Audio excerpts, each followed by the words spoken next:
अच्छा, खैर दरियाए सिंध और दरियाए काबुल के संगम पर ये दरियाफ्त हुआ है और इसकी तस्दीक जो है पंजाब हुकूमत को 1 साल का अरसा लगा इसकी तस्दीक करने में। अब हुकूमत बैनुल अक़वामी सतह पर इनकी नीलामी का फैसला करेगी और अगर ये मामले को बेहतर तरीके से हैंडल किया गया तो यकीनन पाकिस्तान की इकोनॉमी के लिए ये बहुत ही अच्छी खबर है। पता है पुराना, बहुत पुराना ट्रेड रूट रहा है ये जो इंडस रिवर के साथ ये जो इलाका है, तो फिर वो वहां से ना जाते हुए गिरा क्या पता, लेकिन उसके अलावा भी इसकी बड़ी सिग्निफिकेंस है, इस पे अब बात कर सकते हैं। बड़ी अच्छी खबर है, खबरें ऐसी बहुत आती है लेकिन फिर हम उसको क्या कहना चाहिए, मटेरियलाइज कुछ नहीं होता, निकलता कुछ नहीं। इसके लिए हमारे साथ जो साबिक निगरान वजीर बराए कानकुनी और मादनियात इब्राहिम हसन मौजूद हैं, वो इस हवाले से बड़ी खबरों में है, उनसे जरा हमने कहा बात करें और उनसे पूछें कि किस हद तक दुरुस्त है और किस हद तक डुएबल है कि हम इससे फायदा उठाएं। Ibrahim, thank you, how are you, कैसे हैं आप, ठीक ठाक हैं? जी बहुत शुक्रिया, thank you so much for having me. Glad to have you sir, thank you very much. अच्छा, हमें थोड़ा सा इस बारे में ब्रीफ कीजिए ना, इस पे क्या फैक्ट्स हैं, क्या हकायक हैं, क्या वाकई इतना सोना निकल आया है और ये फिर बाहर कैसे निकलेगा जमीन में अगर पता चला है कि है?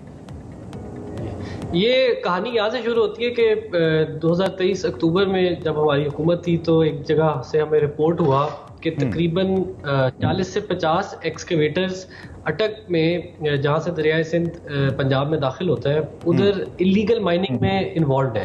अच्छा। तो हमने जब उधर फील्ड फोर्स को भेजा तो पता ये लगा कि वो प्लेसर गोल्ड की माइनिंग कर रहे हैं। तो फौरी हमने इसकी जो चोरी थी, नंबर 1 तो इसको हमने रोका, जो मशीनरी थी उसको इम्पाउंड किया, FIRs की जो लोग इसमें मुलव्वस थे, और एज अ नेचुरल 2 हमने जियोलॉजिकल सर्वे ऑफ पाकिस्तान, जो कि पाकिस्तान का प्रीमियर इदारा है मिनरल सर्वे का, उसको हमने ये टास्क दिया कि आप ये बताएं कि इधर प्लेसर गोल्ड मौजूद है कि नहीं मौजूद है, और अगर मौजूद है तो किस मिकदार में मौजूद है।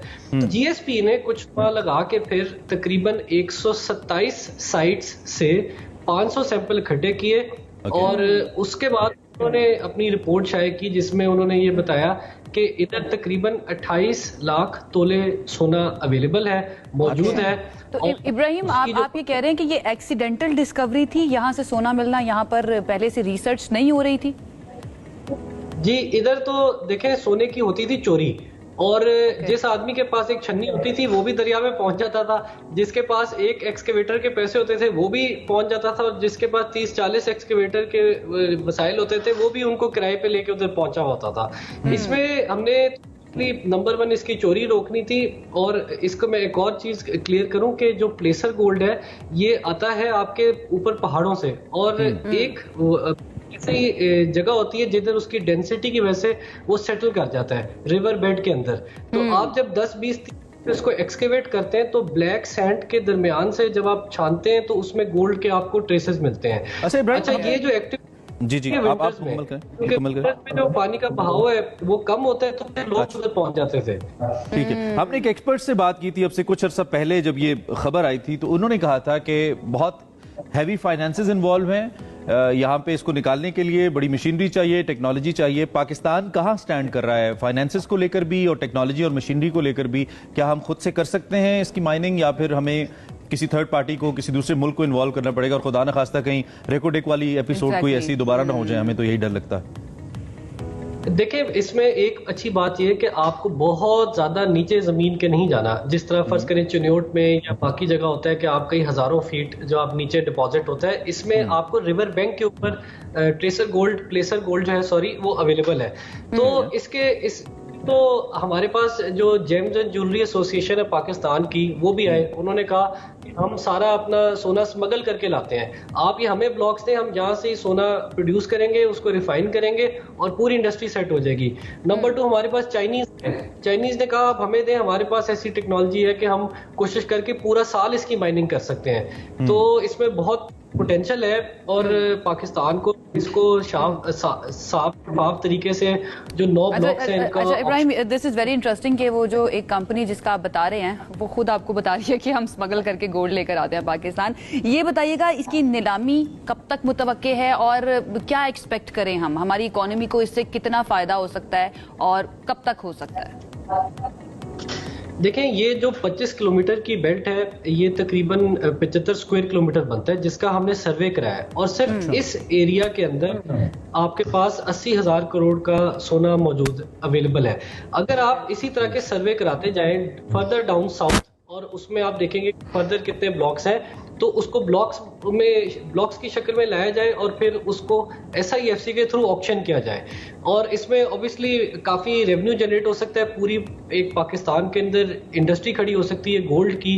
और जो पिछले 2-4 सालों से जो इधर चोरी हो रही है और जो बेसिक वो इलीगल माइनिंग कर रहे हैं, उसकी रोकथाम भी यकीनी बनानी चाहिए। वो भी इसमें हमारे पास कोई इनिशियल होमवर्क, कोई डॉक्यूमेंटेशन मौजूद है? आपकी निगरान हुकूमत काफी अरसे तक रही, वैसे आपको जब पता चल गया और अब जब ये खबर कंफर्म हो रही है, आप कह रहे हैं, तो इस पे कुछ इनिशियली कोई इस प्रोजेक्ट का आगाज किया गया था जिसके बाद अब फर्दर अगर पंजाब गवर्नमेंट इसको लेकर चले तो इसके रिजल्ट्स आ सकते हैं, कुछ ऐसा है? देखिए, जनवरी के महीने में जब हमारे पास रिपोर्ट आ गई तो हमने मिनरल इन्वेस्टमेंट फोरम का इनकाद किया, चीफ मिनिस्टर हाउस में इसको हमने रखा और SIFC को हमने साथ बिठाया और जितने पंजाब के बिजनेसमैन थे जो माइजर मिनरल से जिनका ताल्लुक था, जिनका नहीं भी था, जेम्स एंड ज्वेलरी, इन सबको हमने कहा कि हम प्लेसर गोल्ड के ब्लॉक्स का ऑप्शन करेंगे। जो छोटा ब्लॉक है उसकी वैल्यू तकरीबन 55 अरब रुपए है, जिसमें 1.25 लाख तोले सोना अवेलेबल है। जो बड़ा ब्लॉक है उसके अंदर तकरीबन 5.5 लाख तोले सोना अवेलेबल है, जिसकी वैल्यू 155 अरब रुपए है। और आगे नेक्स्ट स्टेज में इसको हमने ऑप्शन में लेके जाना था।